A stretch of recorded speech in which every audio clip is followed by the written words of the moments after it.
Hello, my dear friends. Hello, my dear listeners. Today we are here to proceed further in the life of our master, Sri Ramakrishna Paramhansa Dev.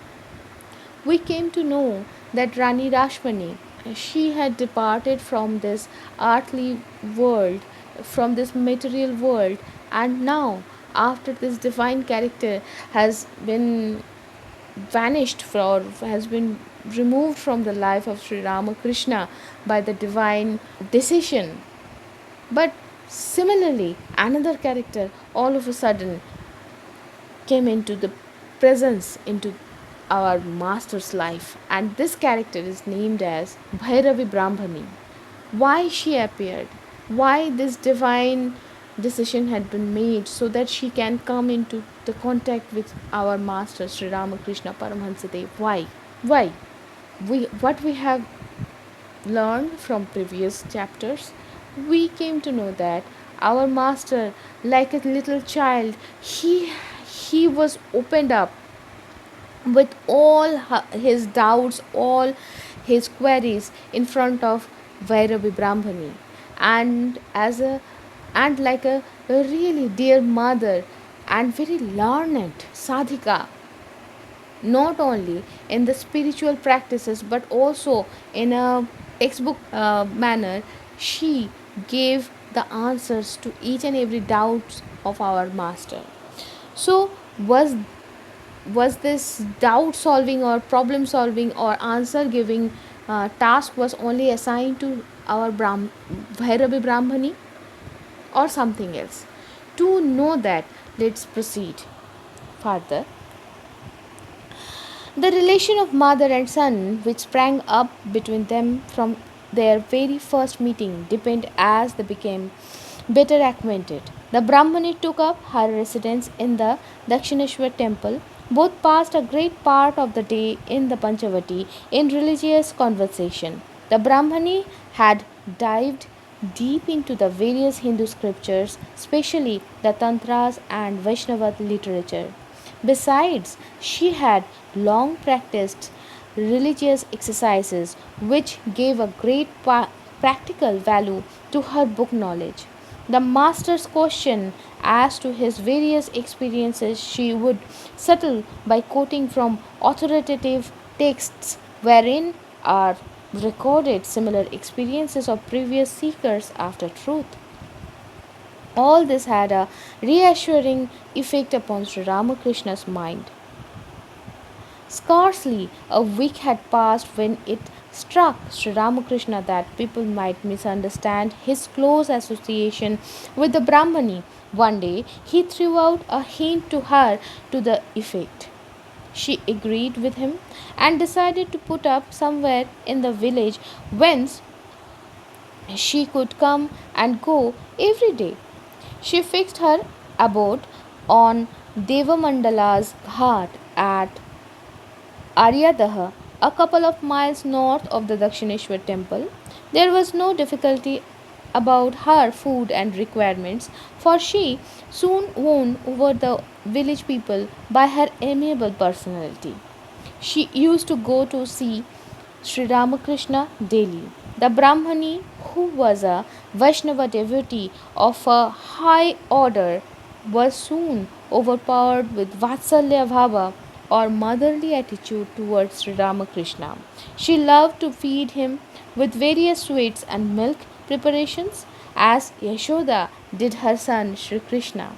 In her room, she would often wait with cream and butter in her hand and cry, Gopal, in an excess of feeling. While tears fell from her eyes, at that moment Sri Ramakrishna would feel a strong urge to see her, and like a boy pining for his mother, he would run to her. Then he would sit by her and take the cream and butter. Or again, the Brahmani would put on a silk cloth and various ornaments which she procured for this purpose, and in company of other women of the locality lead a procession to Dakshineshwar singing songs descriptive of Yashoda's love for her boy, and with the sweets she brought she would feed Sri Ramakrishna. This touching scene with the holy associations they evoked made a profound impression on the hearts of the spectators, and Krishna's mother would be recalled to their minds. Judging from what Sri Ramakrishna had told her, the Brahmani concluded that his extraordinary experiences were the result of his extreme love of God. Every day she saw him go into trance as they talked on spiritual matters. From his loss of outward consciousness in meditation, his ecstasy during sankirtans, and various other traits of his character, she was convinced that he had scaled the ultimate heights of spiritual realization. She had read in the Chaitanya Charitamrita, the Chaitanya Bhagavata, and other books treating of Sri Gauranga's life that the Lord would incarnate himself again to redeem the people from their misery and ignorance. This idea came to her mind when she found such a strange analogy between the life of Sri Chaitanya and that of Sri Ramakrishna. Both were mad after God, both developed the same extraordinary symptoms, including the power of transmitting spiritual fervors to others by touching them while in a state of ecstasy. This and many other incidents common to these two lives indicated to the Brahmani that the Lord was incarnated again in the person of Sri Ramakrishna. Another incident happening at this time confirmed the belief of the Brahmani. We have already referred to the burning sensation from which Sri Ramakrishna suffered. This trouble reappeared during his second period of divine madness, that is, shortly after the Brahmani's advent, and continued with more or less intensity. All the efforts of physicians failed to alleviate it. The pain began with sunrise and increased as the day advanced. At noon, it was so intolerable that Sri Ramakrishna had to plunge into the Ganges and covered his head with a napkin.